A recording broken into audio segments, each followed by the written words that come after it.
first things first here, Gunnar, just as we are about a quarter of the way through the season here, not necessarily on a game-by-game basis, but looking at this thing sort of from the 30,000-foot view. When you look at the season and what's happened so far, just thoughts and going forward here now, how do you sort of, steer the ship in the right direction and wind up where you guys hope to be?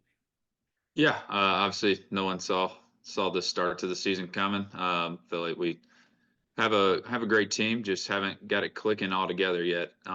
Yeah, so it's been tough on that end, but feel like you just got to take it one game at a time. You're not going to make all of them up in a single day or a week. You just got to go out and just continue to take it one game at a time. Just try to win one game each and every day. Start 1-0 on each day, and feel like once you do that for the remainder of the season, you'll be in a good spot.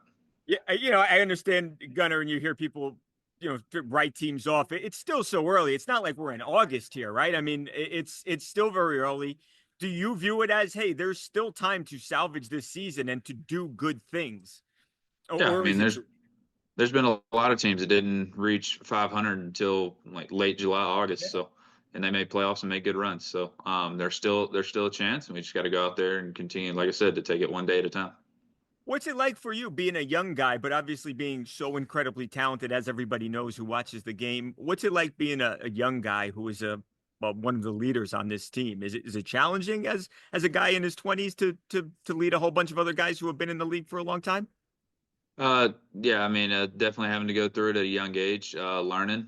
Still trying to learn a lot because don't have too many years up under my belt in this league. So definitely having to lean on some of the older guys. That have a lot more service time and a lot more experience in baseball. So being able to lean on those guys in our clubhouse is big for me. Obviously, you're incredibly busy. I mean, you're playing 5 games a week. Do you ever talk, Gunnar, with a guy like Cal Ripken? Do you pick his brain as somebody who was one of the greatest players who obviously has ever stepped foot on a baseball field?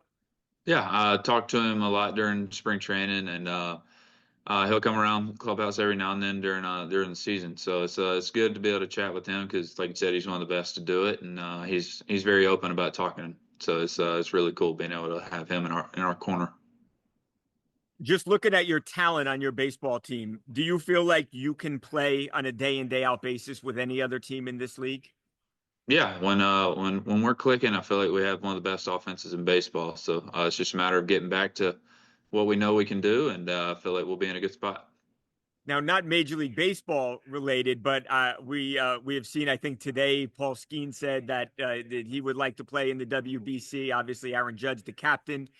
Do you have any interest in something like that, of representing your country on the I guess the global stage? Yeah, I mean, anytime you have a chance to do that is pretty special. So that's something that definitely look forward to, and hopefully can do one day in the future. Have you talked to them about it at any point, Gunnar, or not yet? Not yet, not yet. Yes, sir. We've got 120 or so games left. What's the message to the Orioles fans out there? Yeah, just stick with us. I know it's hard right now, but we're gonna get it going, and it's gonna be a good ride at the end of the year.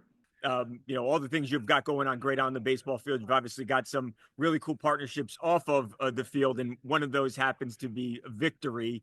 I think I remember talking to Jahmyr Gibbs, the great running back, last year about how much these insoles were helping him. Why don't you tell us about what you've got going on with Victory?